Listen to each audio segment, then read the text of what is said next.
ברוכה נמצאת. אוי, אנחנו לא בישולים. רגע, דורון, אתה האיש על הסירים ועל הקיריים? אנחנו ביחד, היא אומרת מה לעשות ואני עושה. הבנתי. הרוב היא אומרת והרוב אני עושה. אתה המנהל שלה, נכון? נכון. כמנהל אתה גם מעורב בצדדים האומנותיים של ההחלטות קריירה שלה? ברור. כלומר, נגיד המעבר עכשיו, ההחלטה לשיר למבוגרים, זה חלק להתייעצות איתך או שהיא מקבלת החלטות? זאת האמת כאילו? רק את האמת. אז כל ההחלטות הן שלי. כאילו, היא יכולה לבוא ולהגיד, אני רוצה... הוא חורץ גורל, מבחינתי. הוא חורץ את גורלי. תנו לי קנה מידה, כמה הופעות את עושה, נגיד, לא יודע, בחודש? שאני אבין פשוט. זה תלוי, אם זה ב... יש בחנוכה 5 ביום, אז תלוי אם אתה מחשיב את החנוכה. בוא נגיד, בשנה היא יכולה לעשות 300 הופעות. 300 הופעות. אגב, דיברנו על זוגיות, אוכל וזה, אני רואה פה פסנתר מהמם. יש לך זמן בכלל לשבת עליו ולנגן? לפעמים, בלילות. הנה אני פה ואת פה והפסנתר פה, אולי נייצר ביניכן מפגש. יאללה, בכיף. יאללה, רגע, מה עם הפסטה? אז איך פסטה, מוזיקה קודם. אתה תכין פה. רגעים שחולפים, מגלים לי אותך, בשמיים כחולים, אני עפה איתך, כשתשוב גם מחר, או תגיע פתאום, נשקתי לך, אמרתי שלום. יש לי הבחנה לגבייך. את בעצם עכשיו בשלב, בגלגול השלישי של ההמצאה שלך את עצמך מחדש. מלא. היית ילדת פלא. רינת, זמרת האופרה, שכבר בגיל 9-10, כל המדינה הכירה אותה. כמה ארצה להיות איתך. עברת להיות רינת מלכת הילדים. שלום ילדים. ועכשיו את רוצה לעבור לשלב השלישי באבולוציה שלך, רינת הזמרת ששרה למבוגרים. זה הגיע מהאימהות של הילדים. בהתחלה אמרתי להם, אל תבלבלו אותי, אל תסיחו את דעתי, אל תסיטו אותי מהדרך. אני לא רוצה, טוב לי בעולם הילדים, והם ממש, אבל רק עוד שיר אחד כמו רגעים. ואחרי כמה זמן, והייתי מפנה אותם לדורון, אתם רואים אותו? תגידו לו את זה, תגידו, לכו לשם. והם היו הולכות, תקשיב, בבקשה, תעשה לה דיסק, אנחנו נקנה. ומצאתי את עצמי לאט לאט, כשכולם נרדמים, פותחת הפסנתר, מוציאה קלסר ישן, נגעתי במנגינות, נגעתי במקום ששר, שקשקתי בהתחלה, אבל עשיתי את זה. ואני מתחדשת בגלגול החדש הזה, אני כמוך כמוני, אני מתרגשת מעצם הזיהוי והתחושה המרגשת הזאת שוואו, אם הייתי יכולה לנשק את אלוהים, הייתי מנשקת אותו.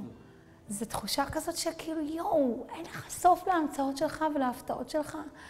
אני מתה על זה, זרום על זה, אני שם ואני עפה מאושר. ואני לא עוזבת את עולמי בעולם הילדים, כי אימא אף פעם לא נוטשת, לפחות אני לא אימא נוטשת. אני מרגישה אימהות בחוויה שלי, כמלכת ילדים או ככוכבת ילדים. למה להסתכן? זה כמו שאתה רואה ניצן, ואתה אומר, וואי, איזה ניצן מקסים. אבל למה להסתכן ולפתוח את הפרח? אולי הוא מקסים בתור ניצן, ואתה לא יכול להגיד לניצן לא להיפתח, הוא נפתח. רינת, ספרי לי קצת מה עומד מאחורי ההתקרבות שלך ליהדות. למזלי הגדול מאוד, פגשתי את בעלי. אממה, לא הלך כמו שצפיתי, לא הלך בקלות, ההריונות כאילו לא צלחו. ואז התחילו איזה סוג של רצף של הפלות בחודשים מתקדמים. אוי, זה מאוד עצוב. כן, זה היה תקופה קשה. וזהו, ואז החלטתי שאני נותנת מחאה, וטסתי לאומן. אני רוצה לפגוש את אלוהים עכשיו, תקראו לו. ואם לא את אלוהים, אז שיבואו אנשים שקוראים לאלוהים. ודיברתי עם רבי נחמן. אמרתי רבי נחמן, שמע, אני לא יודעת להתפלל, אבל תתפלל בשבילי ותעשה שאני אהיה... בת כמה את בערך? 30. אוקיי. וחזרתי לארץ, ו9 חודשים אחר כך היא נולדה. די. כן? באמת? 9 חודשים אחר כך שירי שלי נולדה. וכששירי נולדה, זה היה דיל. כשאמרתי לקדוש ברוך הוא, תשמע, תעשה אותי אימא, אני שומרת שבת. וכשבאתי לארץ והיה הריון ושירי נולדה, אז אמרתי לדורון, תשמע, שומרים שבת. לפני ההחלטה עכשיו שקיבלת, לנסות את מזלך בשלב השלישי באבולוציה שלך. נסעת לאומן? לפגוש את רבי נחמן? קניתי שם בית, יש לי בית באומן. וואלה. בטח. יש לי מין חדר קטן. יש לי שם פסנתר בחדר, פיאנינה, ככה אומרים ברוסית פסנתר. ואני נוסעת לשם מספר ימים בשנה.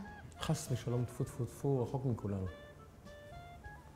את לוקה בצרידות ולא יכולה יותר לשיר תקופה ארוכה. חס ושלום. חס ושלום. נגעת לי בחרדה, אני מיד הולכת לגור אצל בבא סאלי. אין דבר כזה חיים בלי שירה. זה כמו להגיד, תחיה בלי חמצן. שהלב שלך לא יפעם. אין מציאות, אני נבראתי לזמר ברחובות. אתה יודע מה אני עושה בלילה? אתה לא תאמין. אני יוצאת לים, אני שמה פול ווליום, מוזיקה ישראלית, שאני מתה על השירים האלה. ואני שרה על הגלים. אני שרה קונצרטים שלמים לגלים, קונצרטים. זה לגמרי שלי ושל אלוהים ושל הגלים, ואני חייבת לשיר, אני לא יודעת איך להסביר את זה. את רואה את שרת התרבות שלנו, שסוג של מכריזה מלחמה על המוזיקה שאת רוצה לעשות. כי אומרת, זו לא המוזיקה שצריכים לנגן בגלגלצ. אני חושבת שזה לא היה צריך לקרות בגלגלצ אם זה לא המקום הטבעי שלהם. לא צריך לאלץ מישהו להתכופף כדי... אלא פשוט צריך למצוא איזה סוג של להמציא את החדש, להמציא איזה גלגלצ מזרחי, משובח, עם אנשים שמבינים בתוכן ולא מכניסים כל דבר. אתה יודע, אני באמת אומרת לך דוגרי, החיים שלנו תותים, זה יצירת מופת בעיניי. זה מזרחי שזורק אותך לשמחה, כי החיים שלנו תותים ולכלילות ולפנן. פשוט שיעשו את זה ברף הנכון. אז פורסם לאחרונה שאתם צפויים להשתתף בעונה הקרובה של מחוברים. מאיפה זה בא? למה? בתור בוגר מחוברים. למה את צריכה את זה בחיים שלך? כשדורון אומר, צריך לבצע. אני החיילת המבצעת, המיישמת, אני דרוכה עם כל מה שקשור לרצות את זה, להיות נכונה לזה.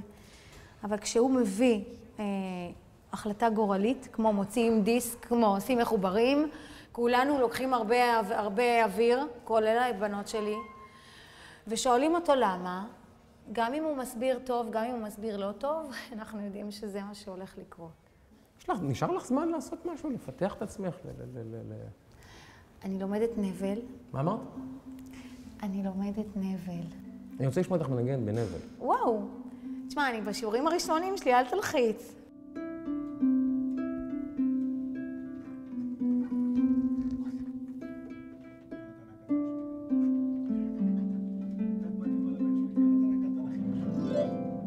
יש גם איזה שיר חדש, נגיד, מאלבום שאת מתכננת שאת יודעת לשיר? בטח, קצוות. אתה רוצה לשמוע את קצוות? מאוד רוצה. וואו, אבל הלוואי שהייתי יודעת לנגן קצוות לבד. אז לי פה. נחבר את קצוות, מציתה להבות, מחפשת בעומק השקט, חלומות רדומים, ופתאום עננים, סימני שלא ישנים, מתעורר בי הכוח, שמכריח אותי להתחיל מחדש לשמוח.